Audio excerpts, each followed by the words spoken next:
በቀጣይ በዚህ ቪዲዮ ደግሞ ይዤላችሁ የመጣሁት ኮኦርዲኔት ፕሌን ምንድነው? ይሄ ከግሬድ 8 ጀምሮ ያለ ኮንሰፕት ነው። በነገራችን ላይ ብዙ ጊዜ እንደውም የግሬድ 8 ሚኒስትሪ ፈተና ላይ ይመጣል። ኮኦርዲኔት ፕሌን እንዴት ይመሰረታል? ኮኦርዲኔት ፕሌን ሁለት መስመሮች በሚቋረጡበት ሰዓት 90 ዲግሪ ሰርተው የሚያመጡት ነው። ፐርፐንዲኩላር ምንድነው ነው፣ ፓራላል ሳይሆን ፐርፐንዲኩላር ነው።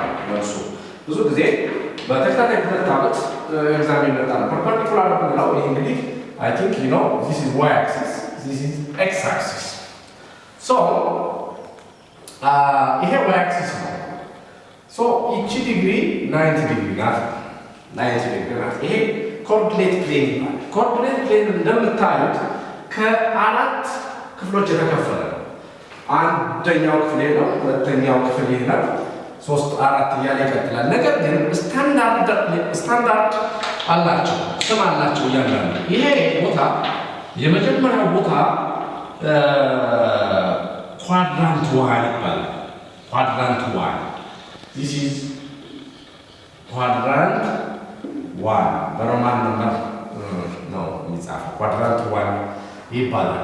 ይሄኛው ኳድራንት ቱ ይባላል። ኳድራንት ቱ፣ ኳድራንት 3፣ ኳድራንት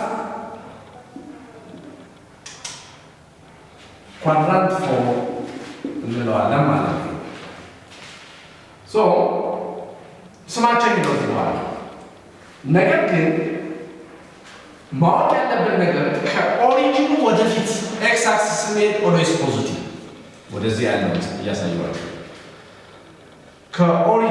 ከኦሪጂኑ ወደ ግራ ስንሄድ ኔጌቲቭ።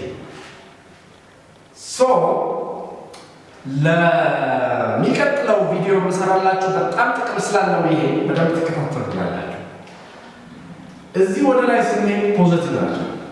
ስለዚህ እዚህ ጋር ኤክስም ዋይም ፖዚቲቭ ናቸው ማለት ነው። ፖዚቲቭ ባለው ለምን ተቀመጣን በኋላ አሳያችኋለሁ ማለት ነው። ሁለተኛው ኳድራንት ላይ ሲመጣ ኤክስ ኔጌቲቭ ነው፣ ዋይ ስቲል ፖዚቲቭ። ሶስተኛው ኔጌቲቭ ነምበሮቹ እዚህ ጋር ኔጌቲቭ 3 ነው የሚሆነው፣ እዚህ ጋር ኔጌቲቭ 3 ነው የሚሆነው ይዋል። ይሄኛው ኤክስ ነው የሚቀርበው ለጊዜ ይሄ ኔጌቲቭ ነው፣ ይሄ ወደ ታች ፖዚቲቭ ነው።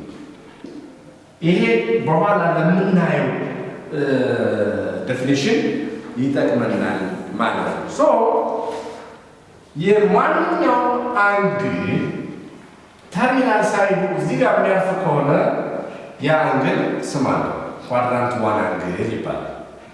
እዚህ ጋር የሚያርፍ ከሆነ ኳድራንት 2 አንግል ይባላል። እዚህ ጋር ኳድራንት 3 ኳድራንት 4 ይባላል ማለት ነው።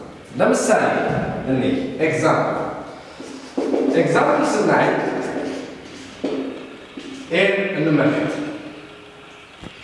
ለምሳሌ ይሄ 35 ዲግሪ ነው ብንል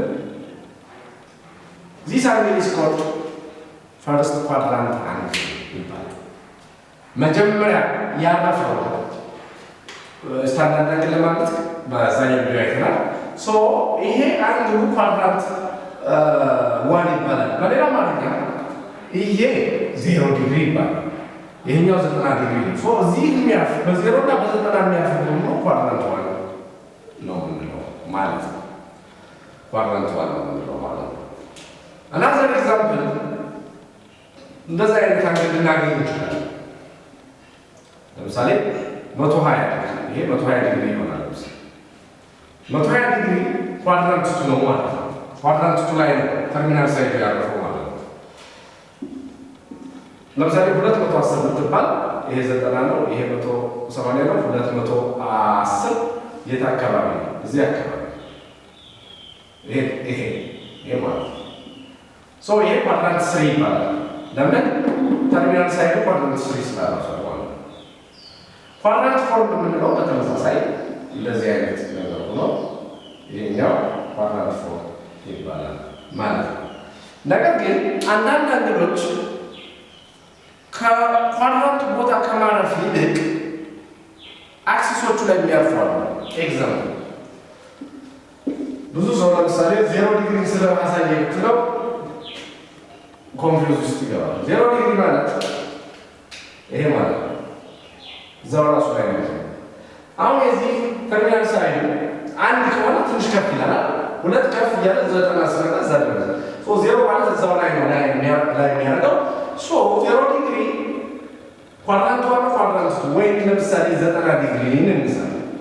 90 ዲግሪ ማለት ይሄ ማለት ነው። ሌላ ነገር የለም። ይሄ 90 ዲግሪ ነው።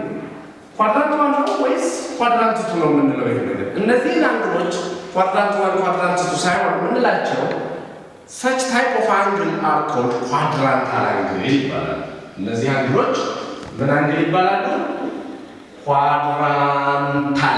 ኳድራንታል አንግል ይባላል። ኳድራንታል አንግል 0 90 ዲግሪ 180 ዲግሪ 270 ዲግሪ 360 ዲግሪ 540 ዲግሪ እነዚህ አንግል አይነቶች ምን አንግል ይባላሉ? ኳድራንታል አንግል ይባላል። በኔጌቲቭ ለምሳሌ ኔጌቲቭ 90 ዲግሪ አሁን እንባል የትኛው ነው?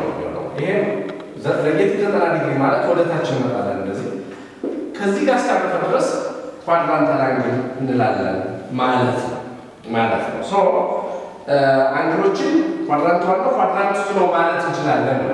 ኤግዛምፕል ለምሳሌ 200 ዲግሪ የት ኳድራንት ነው የሚገኝ የሚለውን ለማወቅ ከተፈለገ ከዚህ እስከዚህ 90 ነው፣ ከዚህ እስከዚህ 180 ነው፣ ከዚህ 20 ይደርደራል ማለት ነው። ሶ ይሄ 200 ዲግሪ ነው። ኳድራንት ስንት ነው ማለት ነው? ሶ ዚስ ኢዝ ኤ ኳድራንት 3 ነው ማለት ነው። ኳድራንት 3 ነው ማለት ነው። ሶ ለምሳሌ 1125 ይሄ ነው ምሳሌ ናዘር ኤግዛምፕል 1125 ዲግሪ የት ይገኛል? ሎክ እንደዛ አይነት ሲመጣ we have to be strategic ካልሆነ ዝም ብለን ስንዞር መዋል የለብንም። ይሄ 360 ነው። አሁን ብንደግም 7 ከ20 ነው። ብንደግም 720 360 እንድገም 0 2 እና 6 8 1080 ብንደግም 360 0 4 5 1540 ስለዚህ ከተጠየቀው ስለሚበልጥ 1080 ላይ ቆምና 1125 ሲቀነስ 1080 የሚለውን ነገር እናመጣለን ማለት ነው። ይቺ ትርፏ ናት 5 ከ12 8 4 ከዚህ አበድሯል 0 ቀርቶታል ከ10 9 ነው 940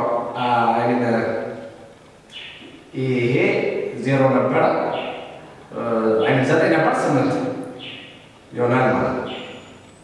በደንብ እንትን ብለው 1125 ሲቀነስ 1080 ናይስ ሶሪ 5 ከ12 8 ስንት ነው? 4 ነው። ይሄ 0 ይሆናል ማለት ነው። ሶ 45 ዲግሪ ማለት ነው። በሌላ 45 ዲግሪ ነው ይቀራል። ይሄኛው ምንም ይሆናል 45 ዲግሪ ያቺን 45 ብቻዋን መሳለ ነው። ሌላ ነገር የለም። 45 የት ናት? ፈርስት ኳድራንት ሶ በሌላ ማለት ይሄኛው ፈርስት ኳድራንት ነው ማለት ይቻላል ማለት ሶ በዚህ መልኩ አንግሎች የሚገኙበትን ኳድራንት ማወቅ ይቻላል። ነገር ግን አንዳንድ አንግሎች ደግሞ እዛው አክሲሱ ላይ የሚያርፉ ወይ አክሲሱ ላይ የሚያርፉ አንግሎች ኳድራንታል አንግል ይባላሉ። ለዚህ ምሳሌ 0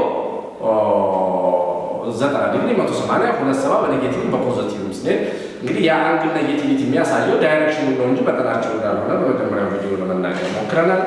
የዛሬ ቪዲዮ ይህን ይመስላል። ስለተከታተላችሁ እናመሰግናለን። ቀጣይ እስከምንገናኝ ደህና ሁኑ።